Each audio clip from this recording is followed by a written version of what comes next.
2018 সালের iPhone XR ছিল একটি জনপ্রিয় ফোন, কিন্তু 7 বছর পর 2025 সালে এটি কেনা উচিত হবে কিনা আজকের ভিডিওতে বিস্তারিত বলার চেষ্টা করব। বেশ কিছুদিন আমি এই ফোনটি ব্যবহার করতেছি, কী অবস্থায় রয়েছে এটির ক্যামেরা, ব্যাটারি এবং পারফরম্যান্স, এবং কারা এই ফোনটি কিনবেন, সব মিলিয়ে আজকের ভিডিওতে আলোচনা করব। প্রথমে কথা বলা যাক এটির ডিসপ্লে নিয়ে। আইফোন এক্সআর এ ব্যবহার করা হয়েছে 6.1 ইঞ্চির লিকুইড রেটিনা এলসিডি ডিসপ্লে, যেটি বর্তমান সময়ের তুলনায় অনেকটা পিছিয়ে, কিন্তু যেভাবে এলসিডি বলা হয়, অন্যান্য অ্যান্ড্রয়েড ফোন কিংবা চায়নার যে ফোনগুলো সেগুলো থেকে অনেক বেটার এটিকে দেখতে লাগে। আর এই ডিসপ্লে অনেকটা মজবুত। দেখতে পাচ্ছেন উপরে যে গ্লাস, আমার হাত থেকে প্রায় সময় মোবাইলটি পড়ে, গ্লাস অনেকবার ভেঙে যায়, কিন্তু ডিসপ্লের কিছুই হয় না। আর এটি দিনের বেলা খুব সুন্দর দেখা যায়, ক্লিয়ার ডিসপ্লে এবং ব্রাইটনেস যথেষ্ট ভালো। ধরেন মাঝে মধ্যে আপনি বেশি ভিডিও করলে বা কিছু একটা করলে মোবাইল যখন একটু গরম হয় তখন একটু ব্রাইটনেস কমে যায়। এই মোবাইলটি দিয়ে যখন আমি ইউটিউবে ভিডিও দেখতাম আমার একটু বিরক্ত ফিল হইতো, কারণ হচ্ছে এটির নচ। এই নচ ডিসপ্লের প্রায় অনেকটি জায়গা খেয়ে নিয়েছে। আর এটিতে যেহেতু ফিঙ্গারপ্রিন্ট নাই, স্ট্রং একটা ফেস আইডি এখানে দেওয়া হয়েছে, যেটা অনেকগুলো সেন্সর সাথে নিয়ে কাজ করে, আর সেজন্য জায়গাটি একটু বেশি নেওয়া হয়েছে। এখন কথা বলা যাক এটির ডিজাইন নিয়ে। আইফোন এক্সআর এর পিছনের গ্লাস দিয়ে তৈরি, যা দেখতে সুন্দর আর চকচকে। এটি ওয়্যারলেস সিস্টেম সাপোর্ট করে। বডির চারপাশের ফ্রেম আছে, যা অ্যালুমিনিয়ামের তৈরি, ধরতে আরামদায়ক, এবং পিছনে একটি ক্যামেরা রয়েছে, সাথে আইফোনের লোগো, দেখতে অনেকটা সুন্দর লাগে। আর এই ডিজাইনটা এখনো যে অ্যান্ড্রয়েড ফোনগুলো রয়েছে আমার কাছে হাতে নিয়ে কিংবা দেখে অনেকটা আধুনিক লাগে। আর এখানে যে বাটনগুলো রয়েছে একদম মজবুত এবং খুব সফটলি কাজ করে। পাশাপাশি এটিতে রয়েছে স্টেরিও স্পিকার। আর এখানে যে চার্জিং পোর্ট দেখতে পাচ্ছেন সেটিও এখনো সম্পূর্ণভাবে নতুনের মতোই কাজ করে। আমি এক কথা বলতে চাই, আইফোনের বিল্ড কোয়ালিটি অনেকটা মজবুত হয়ে থাকে। আর দেখতে পাচ্ছেন কতটা স্লিম, হাতে নেওয়ার পর একটা প্রিমিয়াম ভাইব দেয়, যেটা আমাদের পুরোনো দিনের নকিয়া ফোনগুলোতে পাওয়া যেত। এখন কথা বলা যাক এটির ক্যামেরা নিয়ে। আইফোন এক্সআর এ ব্যবহার করা হয়েছে 7 মেগাপিক্সেলের একটি ক্যামেরা, যেটি দিয়ে ভালো সেলফি তোলা যায়। এতে রয়েছে পোর্ট্রেট মোড, যা ব্যাকগ্রাউন্ড ব্লার করে সেলফি তোলা যায়, এবং এটি দিয়ে ভিডিও করা যায় 1080p। কিছু ছবি এবং কিছু ভিডিও অ্যাড করছি আমি এখানে, দেখে ধারণা নিতে পারবেন কেমন আছে এটির ক্যামেরা।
আইফোন এক্সআর এর পিছনের ক্যামেরা হিসেবে ব্যবহার করা হয়েছে 12 মেগাপিক্সেলের একটি ক্যামেরা, যেটি দিয়ে আপনি 4K ভিডিও করতে পারবেন, এবং পোর্ট্রেট মোড, তাছাড়া সবগুলো ফিচার কিন্তু এখানে রয়েছে।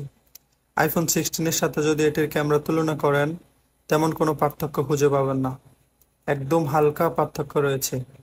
7 বছর পুরানো ফোন হিসাবে এখনও ক্যামেরা কোয়ালিটি অসাধারণ। এটিতে নাইট মোড না থাকার কারণে অল্প আলোতে কিংবা রাতের বেলা ভালো ছবি তুলতে পারে না। যদি আপনি ডিসপ্লেতে ক্লিক করে আলো বাড়িয়ে দেন তাহলে কিছুটা ভালো ছবি পাওয়া যায়। আমি এখন কিছু ভিডিও সিম্পল দিচ্ছি, কিছু পিকচার এখানে দেওয়ার চেষ্টা করছি, এগুলো দেখে একটা ধারণা নিতে পারেন।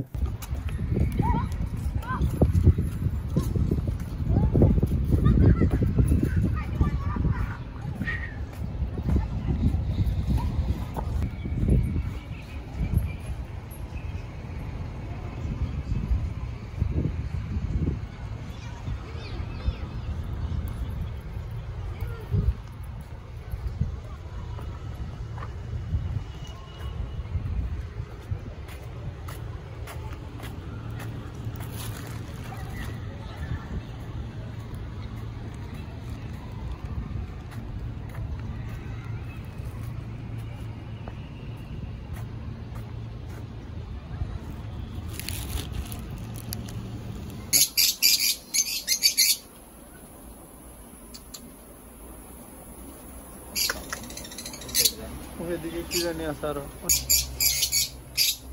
কেউ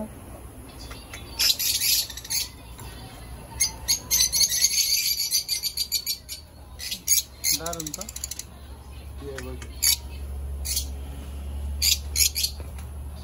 একটু ফাঁকে দিকে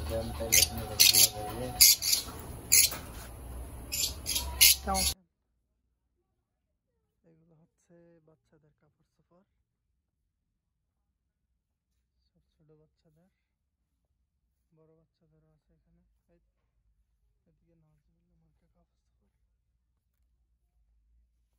হচ্ছে বিষয়।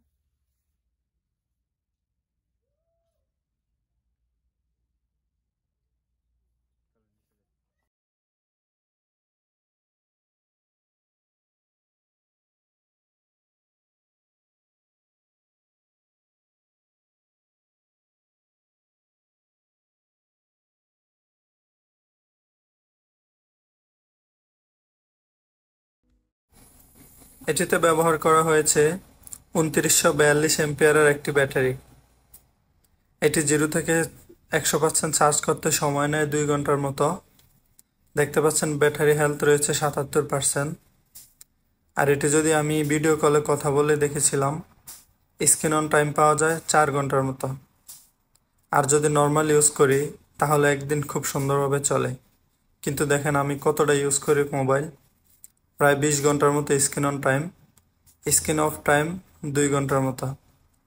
তো বেশিরভাগে ভিডিও কল করা হয়, তাছাড়া গেম খেলে দেখেছিলাম, ইউটিউব কন্টেন্ট দেখি। তো সব মিলিয়ে ব্যাটারি হেলথ বলা যায় ভালোই। আর বর্তমানে যে অবস্থায় রয়েছে মোবাইলটি, সেই অবস্থা আসলে একটু কমে বলা যায় ব্যাটারি ব্যাকআপ। তারপরেও আমি যাতে দেশের বাইরে থাকি, চার্জ করতে কোনো সমস্যা হয় না, আমার জন্য ঠিকঠাক আছে। আর এটি হচ্ছে সেটের সাথে দেওয়া যেই কেবলটি, কতটা মজবুত দেখুন। 7 বছর পুরনো কেবল এখনও খুব সুন্দরভাবে চলছে। একটু ফেটে গেছে এখানে, কিন্তু চার্জ করতে কোনো ধরনের সমস্যা হয় না। আর এটিতে ওয়্যারলেস চার্জিং সিস্টেম রয়েছে, আপনি চাইলে কেবল ছাড়াও চার্জ করতে পারবেন। এটিতে একটি সিঙ্গেল সিম, একটি সিম ব্যবহার করা হয়েছে। আর এটিতে র্যাম হচ্ছে 3 GB, 128 GB হচ্ছে স্টোরেজ। এটিতে iPhone 18 আপডেট করা আছে, অটোমেটিকলি আপডেট আসছিল। আর এটা হচ্ছে শেষ আপডেট, পরবর্তী কোনো আপডেট এটাতে আসবে না। তো এখন কথা বলা যাক এটার পারফরমেন্স নিয়ে। সত্যি বলতে এটা যখন আমি ডেইলি ইউজ করি, যখন ফোন ওভারহিট হয়, যখন ভিডিও কল বা ক্যামেরা চলে কিংবা কলিংয়ে বেশি কথা বলি, পাশাপাশি যদি একটু ফেসবুক ইউটিউব ব্রাউজ করি, তাহলে মোবাইল মাঝে মধ্যে হ্যাং করে। আর গেম খেলে দেখি নাই, কিন্তু গেম এটারে সুন্দরভাবে গেমিং করা যাবে, এটা দিয়ে কোনো ধরনের সমস্যা হবে না। আর এটিতে দেখতে পাচ্ছেন যখন আপনি পিকচার কিংবা ভিডিও করেন, মানে ফোন মেমোরি তাড়াতাড়ি ফুল হয়ে যায়, এটি একটা সমস্যা। 64 GB কোনোভাবে কিনা যাবে না। এখন কথা বলা যাক কেন আপনি ফোনটি কিনবেন। আপনি ফোনটি কিনবেন এই জন্য, যদি আপনার ভালো একটি ক্যামেরা ফোন লাগে কিংবা পাশাপাশি ছোটোখাটো ভিডিও এডিটিং করতে চান, তাহলে আপনার জন্য এটা ঠিকঠাক আছে। তাছাড়া আপনি যদি চান একটু আইফোনের যে আইওএস সেটার এক্সপিরিয়েন্স নেবেন, তাহলে আপনি এটা নিতে পারেন। আর এটি iPhone 18 যে iOS 18 যে আপডেট আসছে, সেটি আসার পর এটি কিছুটা অ্যান্ড্রয়েডের মতো হয়ে গেছে। আর যেমন আপনি আগে নাম্বার তুললে এখানে শুধু নাম্বারে উঠতো, বাকি যে কন্টাক্ট দেখাইতো না, এখন কিন্তু সেটি দেখা যায়। আরেকটি আপডেট হচ্ছে এখানে যখন আপনি ক্যামেরা ওপেন করবেন, আগে ভিডিওতে পজ করা যেত না, এখন চাইলে আপনি স্টপ করেও ভিডিও রেকর্ড করতে পারবেন। তো সব মিলিয়ে আপনি যদি একটা অ্যান্ড্রয়েড ফোন নিতে চান যেটার বাজেট হচ্ছে 15 থেকে 20 হাজার টাকা, ওইটা না নিয়ে আপনি যদি শুধু ব্যাটারির বিষয়টা যদি স্যাক্রিফাইস করতে পারেন, তাহলে এই ফোনটা আপনার জন্য এখনও নেওয়া উচিত হবে, ভালো হবে। কারণ হচ্ছে আইফোন আসলে খুব মজার ডিভাইস। বিভিন্ন বিষয়ে সিকিউরিটি, বিভিন্ন জায়গায় ধরেন আপনি অনেক কিছু ভেরিফাই করতে গেলে এটিতে বেশি কিছু দিতে হয় না, শুধু ফেস আইডি দেখাইলে অটোমেটিক নিয়ে নেয়। আর কানেক্টিভিটি এখানে একটু মানে এলোমেলো লাগতেছে, কারণ হচ্ছে মানে সুবিধা না আর কি। আপনি চাইলে অ্যান্ড্রয়েড ফোন খুব ইজিলি ইউজ করতে পারেন, আর আইফোন অতটা ইজিলি ইউজ করা যায় না। এটিতে একটু মানে ঝামেলাই মনে হয় সব বিষয়ে। আর মুভি বা বিভিন্ন বিষয় ডাউনলোড করতে গেলে সহজে করা যায় না। আর সফটওয়্যারগুলো অ্যান্ড্রয়েডের মতো এত মজা না ইউজ করে। অ্যান্ড্রয়েডে আপনি চাইলে যে কোনো অ্যাপস ইনস্টল করতে পারেন, আইফোনে এটা পারা যায় না। তো সব মিলিয়ে আইফোন শুধু ক্যামেরা এবং গেমিং, কিংবা আইফোন আপনার কাছে আছে, আপনি যদি মানে ব্যস্ত মানুষ হয়ে থাকেন, তাহলে আপনার জন্য আইফোন ঠিকঠাক আছে। আর যদি আপনি মানে মোবাইল বেশি ইউজ করেন, মোবাইলে সবকিছু করতে চান, যা মন চায় অ্যান্ড্রয়েডের মতো, সেটা এখানে পারবেন না। আশা করছি আপনি ডিসিশন নিতে পারবেন 2025 সালে এসে আইফোন এক্সআর কিনবেন কিনা। এই ছিল ভিডিও। আপনার যদি কোনো প্রশ্ন থাকে করতে পারেন কমেন্ট বক্সে, আমি আনসার দেওয়ার চেষ্টা করব।